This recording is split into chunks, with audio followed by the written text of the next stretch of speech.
I was under the hood of my Ford F-150, cursing at a stubborn alternator belt, when the pool cleaner appeared beside me like a ghost. One second I was alone in my driveway. The next second, this Ukrainian guy with prison tattoos was standing there, staring at me with eyes that had seen too much. "You need to get your family out," he said in that thick accent, "before sunrise." I straightened up, wiping grease off my hands with an old rag. "Excuse me?" He rolled up his sleeve, showing me a tattoo I recognized from my army days. Azov Battalion. This wasn't some random pool service guy. This was a soldier. "Your wife," he said quietly, looking around the suburban street like he expected snipers. "She is involved with dangerous people. Very dangerous." My stomach dropped. What kind of dangerous? The kind that make people disappear? He handed me a folded piece of paper. "Address. Go there tonight. Bring weapon if you have one."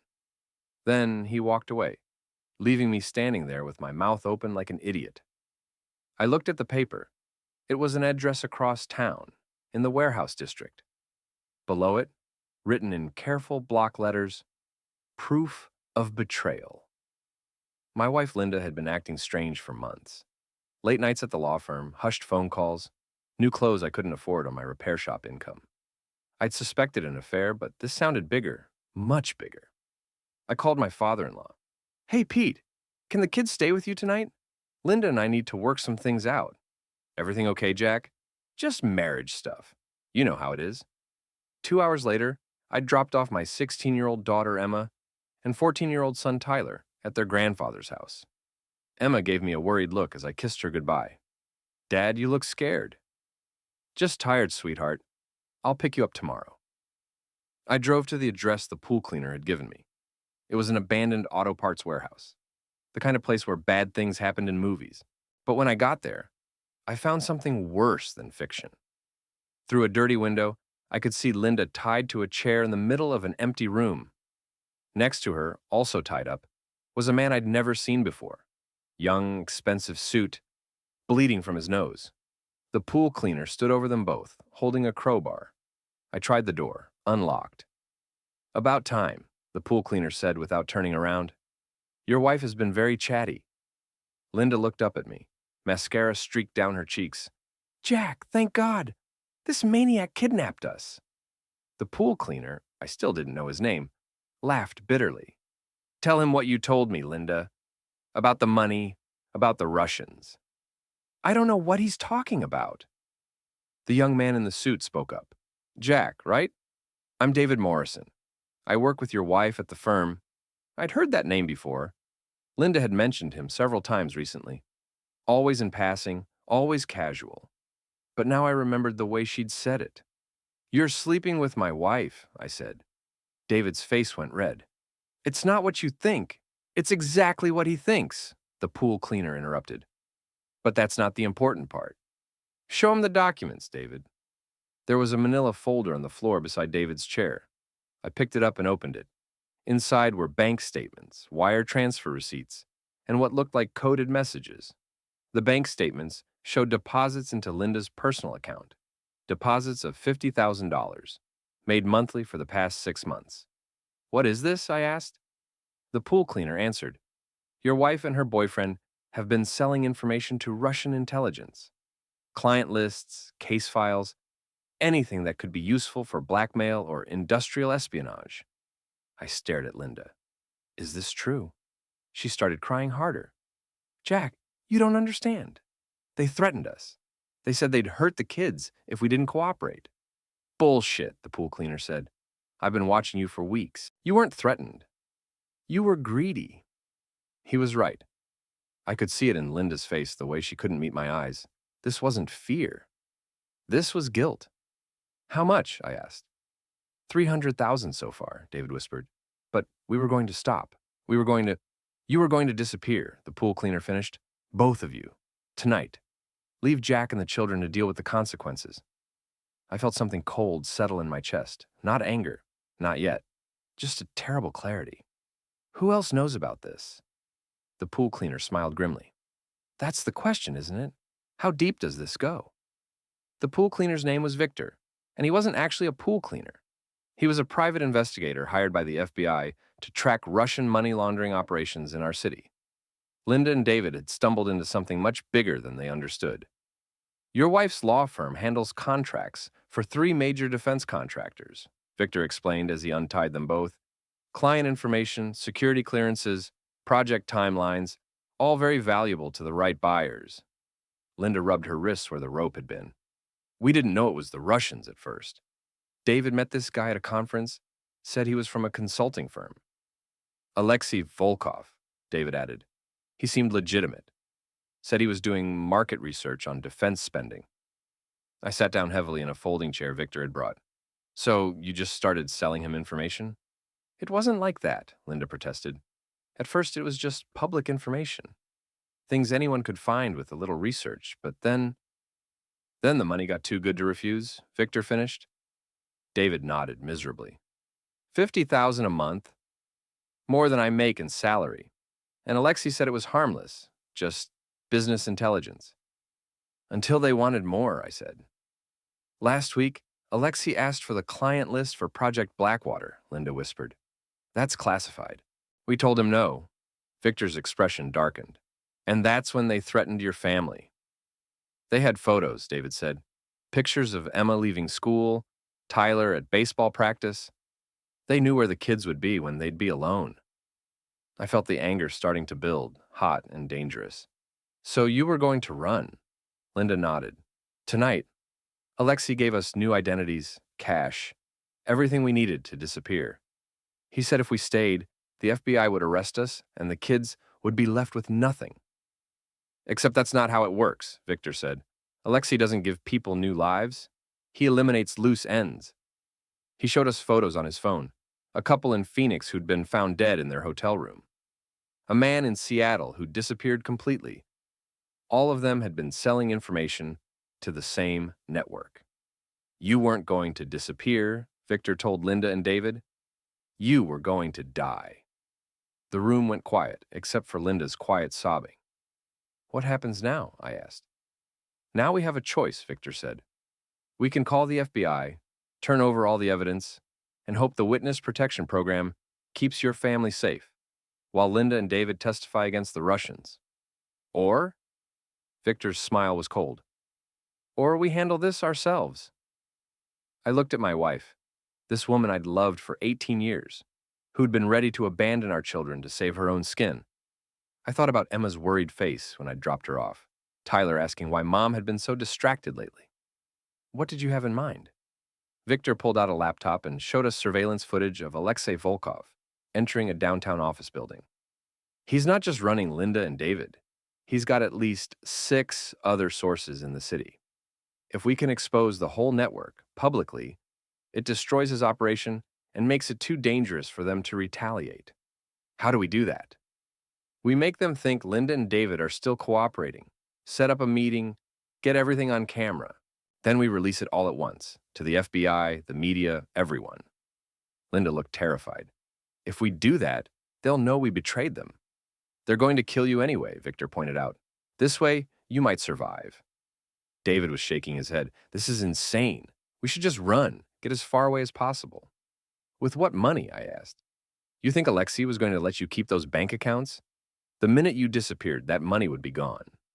I could see the realization dawning on both their faces. They'd been played from the beginning. There's something else, Victor said quietly. Your friend Rebecca knows about the affair. Linda's face went white. Rebecca was her best friend, also a lawyer at the firm. They'd known each other since college. Rebecca's been covering for you, Victor continued, lying to Jack about where you were, helping you create alibis. But she doesn't know about the Russians. We have to tell her, Linda said. No, I said firmly. We don't tell anyone anything until we know exactly who we can trust. But it was too late. Victor's phone buzzed and his expression changed as he read the message. Rebecca just left her apartment with a suitcase, he said. Looks like she knows more than we thought. We followed Rebecca to the airport, staying 3 cars back in Victor's unmarked sedan. She wasn't running scared. She was moving with purpose, like someone who'd been planning this for a while. There, Victor pointed as Rebecca parked in the long-term lot. Terminal B, international flights. We watched from a distance as she met a man near the departure gates. Even from across the terminal, I recognized him from the photos Victor had shown us. Alexei Volkov. She's working with them, Linda whispered. My best friend is working with them. Victor was taking pictures with a telephoto lens. This changes everything. Rebecca has access to the same files you do. Plus, she's been feeding information about your movements to the Russians. I felt sick. She knew about tonight, about the plan to disappear, which means Alexei knows you're not coming, Victor said grimly. As we watched, Rebecca handed Alexei a thick envelope. He opened it, checked the contents, then handed her what looked like a passport. She's the one who's disappearing, I realized. Victor's phone rang. He answered it, spoke quickly in Ukrainian, then hung up. My contact at the FBI says there's been chatter about a hit tonight. Someone's been ordered to clean up loose ends. Us, David said. He was sweating now, looking around the terminal like assassins might emerge from behind the Starbucks kiosk. We need to get somewhere public, Victor said. Somewhere with cameras, witnesses. But as we turned to leave, I saw two men in dark suits walking toward us. They moved with the same purposeful stride as Rebecca, and one of them was talking into a phone while looking directly at us. Run, Victor said. We scattered. Victor went left toward the rental car counters. David ran toward the restrooms, and Linda and I headed for the main exit. Behind us, I could hear shouting, but I didn't look back. We made it to the parking garage before Linda collapsed against a concrete pillar, gasping. I can't do this, she panted. Jack, I'm sorry. I'm so sorry. We'll deal with that later, I said, pulling out my phone. Right now, we need to get somewhere safe. I called the one person I knew I could trust, my old army buddy, Mike Chen, who was now a detective with the city police. Jack, what's wrong? You sound... Mike, I need help. Big trouble? Can you meet me at Murphy's Bar? Give me 20 minutes. Murphy's Bar was a cop hangout, the kind of place where off-duty officers went to complain about their shifts and drink cheap beer. If the Russians wanted to cause trouble there, they'd have to deal with half the police force. We took a taxi, paid cash, and sat in the back booth where Mike was waiting. He took one look at us and ordered another round. Start talking, he said. I told him everything. The Russians, the money, Rebecca's betrayal, the men at the airport. Mike listened without interrupting, occasionally taking notes in a small notebook. Jesus, Jack, he said when I finished. You know I have to report this. I know, but first, can you help us stay alive long enough to testify? Mike was quiet for a moment, thinking. Then he pulled out his phone and made a call. Rodriguez, it's Chen. I need a favor. Big one. 20 minutes later, we were in a safe house, actually just Mike's apartment, but with two other detectives standing guard outside. You'll be safe here tonight, Mike said. Tomorrow we'll get you to the FBI field office. Linda was sitting on Mike's couch, staring at her hands. What about the kids? They're safe with your father, I told her. But we need to figure out what we're going to tell them. The truth, she said quietly. The truth is that their mother is a traitor who was ready to abandon them, I said, not trying to hide my anger anymore. Linda started crying again. Jack, please, I know I messed up, but... Messed up? I stood up, pacing around Mike's small living room. You didn't mess up, Linda. You made a choice. Every day for 6 months, you chose money over your family. David, who'd been silent since we got to the apartment, finally spoke up. It wasn't supposed to happen like this. How was it supposed to happen? I asked. You were going to take my wife and disappear, leaving me to explain to my kids why their mother abandoned them? We thought you'd be better off without us, David said weakly. That wasn't your decision to make. Mike intervened before I could say something I'd regret. Let's focus on tomorrow. The FBI will want full cooperation. Everything you know, everyone you've had contact with. What about Rebecca? Linda asked.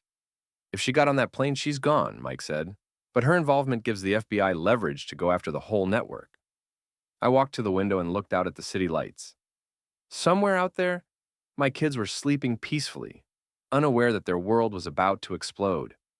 Tomorrow they'd learn that their mother was a criminal, that their family was broken, that everything they thought they knew was a lie.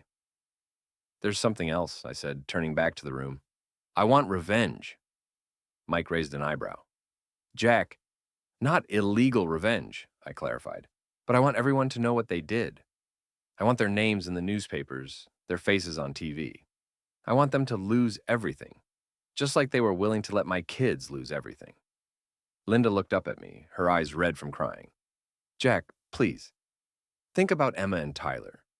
If this becomes public, it's going to become public anyway, I said. The FBI doesn't handle espionage cases quietly, but at least this way we control the narrative. Victor, who'd been quiet since we got to the apartment, finally spoke. There might be a way to do both. Cooperate with the FBI and make sure the story gets told the right way. What do you mean? I have contacts in the media, investigative journalists who specialize in national security stories. If we give them exclusive access to the evidence, they can tell the story properly. Focus on the Russian operation, not just the personal drama. I thought about it. Emma was 16, old enough to understand that her mother had made terrible choices. Tyler was younger, but he'd have to learn eventually. Do it, I said. Linda stood up suddenly. No, I won't let you destroy our children's lives for revenge. Our children's lives are already destroyed, I said coldly. No, you did that when you decided to betray your country for money. The room went quiet. Outside, I could hear sirens in the distance, the normal sounds of a city that had no idea how close it had come to a major security breach. I'm going to make you a deal, Linda, I said finally. You cooperate fully with the FBI. You testify against the Russians. You help them catch everyone involved. And in exchange, I'll make sure the media focuses on the espionage angle, not the personal betrayal. And if I don't? I smiled, but there was no warmth in it. Then I tell the story myself. Every detail, every lie. Every time you looked me in the eye and pretended to be a loving wife while you were planning to abandon our children.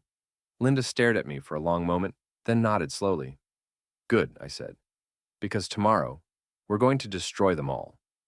The FBI field office looked exactly like every government building I'd ever been in. Fluorescent lights, beige walls, and the smell of burnt coffee. Agent Sarah Williams was younger than I'd expected, maybe 35, with the kind of sharp intelligence that made me glad she was on our side.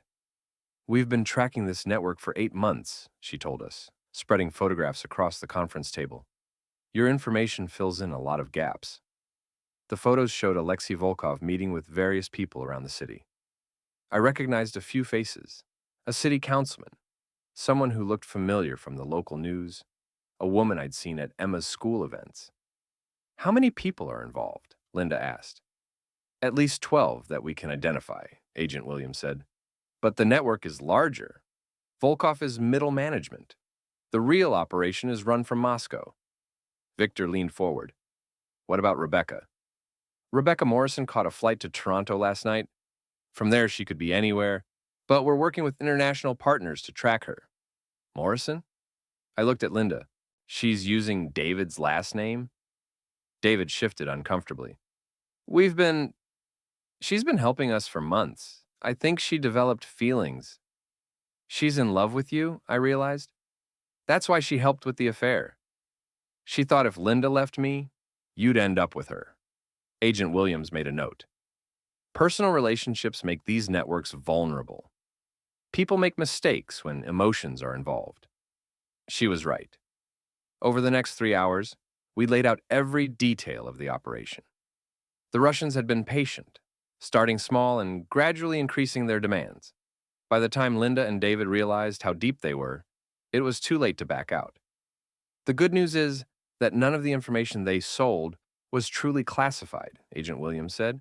Sensitive, yes, but nothing that compromises national security directly. What's the bad news? I asked. The bad news is that they were building towards something bigger. We think Volkov was preparing to ask for access to the Blackwater files. Blackwater was a defense contract worth $2 billion. If the Russians could get inside information on the bidding process, they could manipulate the outcome or sabotage the winning contractor. We need to set up a meeting, Agent Williams said. Make Volkov think the operation is still active. Linda shook her head. He'll know something's wrong. Rebecca was supposed to update him on our status. Not necessarily, Victor said. Rebecca's disappearance could be explained as part of the plan. She was always supposed to leave first, right? David nodded slowly. Alexei said she'd go first, establish the safe house, then we'd follow. Agent Williams smiled. Perfect. So from Volkov's perspective, everything is going according to plan. He's expecting you to deliver the Blackwater files and then disappear. Except we don't have access to the Blackwater files, Linda pointed out. No, but we can make him think you do. The plan was elegant in its simplicity. Linda would contact Volkov and arrange a meeting to hand over what she'd claim were the Blackwater documents. The FBI would provide fake files that looked authentic but contained harmless information. When Volkov showed up to collect them, the entire transaction would be recorded, giving the FBI everything they needed to roll up the network. What about our safety? David asked. Full protection, Agent Williams assured him. After we arrest Volkov, you'll be relocated until the trial. I had a different question. What about going public? Agent Williams hesitated. Typically, we prefer to keep these operations quiet until after the trial. That could be years, I said. My kids need to know the truth now, not when they're in college. Victor spoke up. There's precedent for controlled disclosure. If we can frame it as a successful counterintelligence operation, it actually helps deter other networks. Agent Williams considered this. I'd have to clear it with my supervisor, but it's possible, especially if you're willing to cooperate with a documentary or news special. I want to tell the story, I said firmly. Not just the espionage part, the personal part too. People need to understand how these networks exploit ordinary Americans. Linda looked uncomfortable, but she didn't object. She knew she had no choice. The meeting with Volkov was set for the following evening at a restaurant downtown. Linda would arrive first, order dinner, and wait for Volkov to approach her. The FBI would have agents at nearby tables and cameras recording everything. One more thing, Agent Williams said as we prepared to leave. We've been monitoring your house, and there's been some unusual activity. Someone's been watching it. My blood ran cold. The kids are safe, she assured me quickly. But we think Volkov's people are trying to figure out where you are, which means they know something's wrong, Victor said. Agent Williams nodded grimly. Tomorrow night could be a trap. For both sides. As we left the FBI building, I realized that everything was about to change. Win or lose, after tomorrow night, my old life would be over. The question was what kind of new life I'd be able to build from the wreckage. I thought about Emma and Tyler, probably wondering why they couldn't come home yet. Tomorrow, I'd have to sit them down and explain that their mother was a criminal, their family was broken, and their father was about to become the star witness in a federal espionage case. But first, I had to survive the night. The restaurant was crowded, which was exactly what we wanted. Families celebrating birthdays, couples on dates, business meetings over expensive wine, all providing cover for what was about to happen. Linda sat at table 12, wearing a wire and trying to look calm. I was 3 tables away with Victor, pretending to discuss a construction project while FBI agents posed as diners around us. At 8:15, Alexei Volkov walked in. He was smaller than I'd expected, maybe 5'8", with the kind of unremarkable face that would be forgotten 5 minutes after meeting him. Perfect for a spy. He approached Linda's table casually, like he was greeting an old friend. "Linda, you look nervous," he said in accented English, sitting down across from her.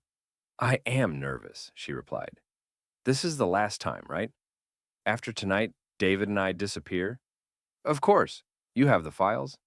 Linda slid a manila envelope across the table. "Everything you asked for. Bidding schedules, technical specifications, the works." Volkov opened the envelope and glanced at the contents. The FBI had done good work. The fake documents looked completely authentic. "Excellent," he said, closing the envelope. "Your new passports are in the car. Canadian citizenship, complete background documentation. What about the money?" "Already transferred to your Toronto account. $2 million as promised." I watched Linda's face carefully. Even knowing it was fake, even knowing she'd never see that money, she still looked excited, greedy. "There is one small problem," Volkov continued. "Rebecca missed her check-in yesterday. Linda's training kicked in. She said she might go dark for a few days. Something about needing to establish the safe house without electronic surveillance." Volkov nodded, but I could see he wasn't entirely convinced. "And your husband? He still suspects nothing?" "Jack thinks I'm at a legal conference in Chicago. He won't expect me back until Sunday. Good, because if anything goes wrong, if there are any complications, your family will pay the price. The threat was delivered casually, like he was commenting on the weather. But I saw Linda flinch. You promised no one would be hurt, she said. I promised no one would be hurt if everything goes according to plan, Volkov corrected. Plans can change. That was when Agent Williams gave the signal. FBI agents at 4 different tables stood up simultaneously, badges visible, weapons drawn but pointed down. Alexei Volkov, you're under arrest for espionage, Agent Williams announced. For a split second, Volkov looked genuinely surprised. Then, his expression shifted to something cold and calculating. Linda Morrison, he said loudly, you are a traitor to your country and a disgrace to your family. It was a parting shot, designed to cause maximum damage. Every person in the restaurant heard it, and several were already pulling out their phones to record the arrest. As the FBI led Volkov away in handcuffs, I realized that our secret was out. By tomorrow morning, Linda's name and face would be all over the news. Jack, Linda said, approaching my table.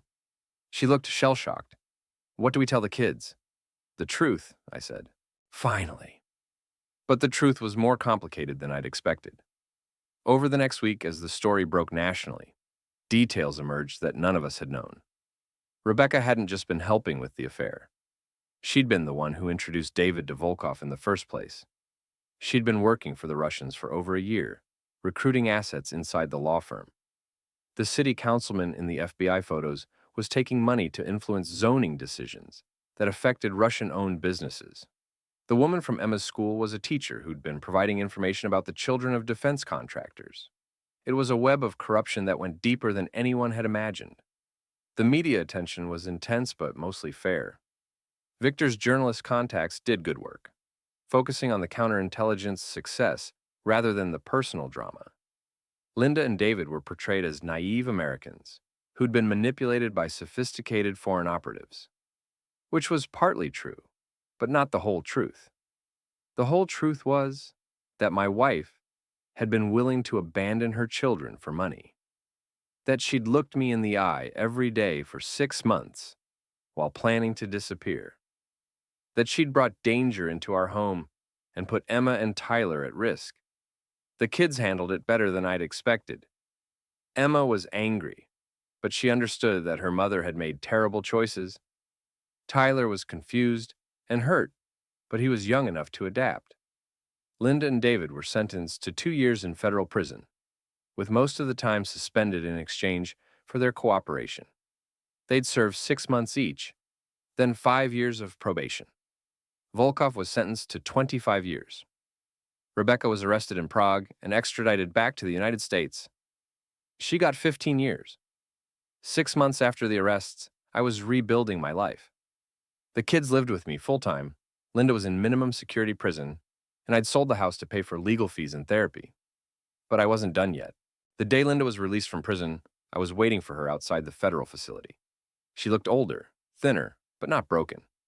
Jack, she said, surprised to see me. I didn't expect... Get in the car, I said. We need to talk. I drove her to a diner outside town, the kind of place where truckers stopped for coffee and pie. We sat in a back booth, and I slid a manila envelope across the table. What's this? She asked. Divorce papers. Already signed by me. You just need to add your signature. She opened the envelope and read through the documents. You're asking for full custody. I'm not asking. I'm telling you that's what's going to happen. Linda looked up at me, and for the first time in years, I saw real fear in her eyes. Jack, please. I know I made mistakes, but Emma and Tyler are my children too. You gave up the right to call them your children when you decided to abandon them, I said calmly. Sign the papers, Linda. And if I don't? I smiled, and it wasn't a nice smile. Then I released the recordings. What recordings? I pulled out my phone and played a snippet of audio. Linda's voice clear and unmistakable. The kids will be fine without us. They're resilient, and Jack makes good money with his business.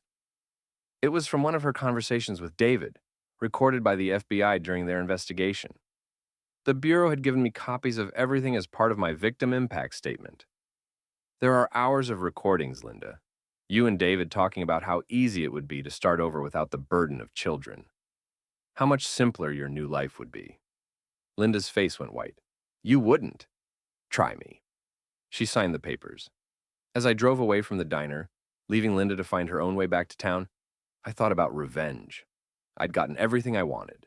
Full custody of my kids, Linda's complete humiliation, the destruction of her career and reputation. But it didn't feel like victory. It felt like justice. Emma and Tyler were waiting for me when I got home, doing homework at the kitchen table. They looked up when I walked in, and Emma asked the question I'd been dreading. How did it go with Mom? It went fine, I said. She signed the custody papers. It's official now. You're staying with me. Tyler nodded matter-of-factly. Good, I like it better here anyway. Emma was more thoughtful. Dad, do you think Mom will ever be normal again? I considered the question carefully. I think your mother will always be your mother, and she'll always love you. But the person she was before all this happened, that person is gone. Because of what she did? Because of the choices she made, I corrected. We all make choices, Em. Some of them we can take back, and some of them change us forever. That night, after the kids were asleep, I sat on my back porch with a beer and looked up at the stars. The pool where this all started was covered now, waiting for spring. Victor had moved on to another case. Agent Williams had been promoted. My phone buzzed with a text message from an unknown number. You destroyed my life. I typed back, No, Linda, you did that yourself. Then I blocked the number and deleted the message. Some stories don't have happy endings, but some stories have the right ending, and that's almost as good. I finished my beer, locked up the house, and went to bed. Tomorrow, Emma had a soccer game and Tyler had baseball practice. Normal life, normal problems, normal joys. It was enough.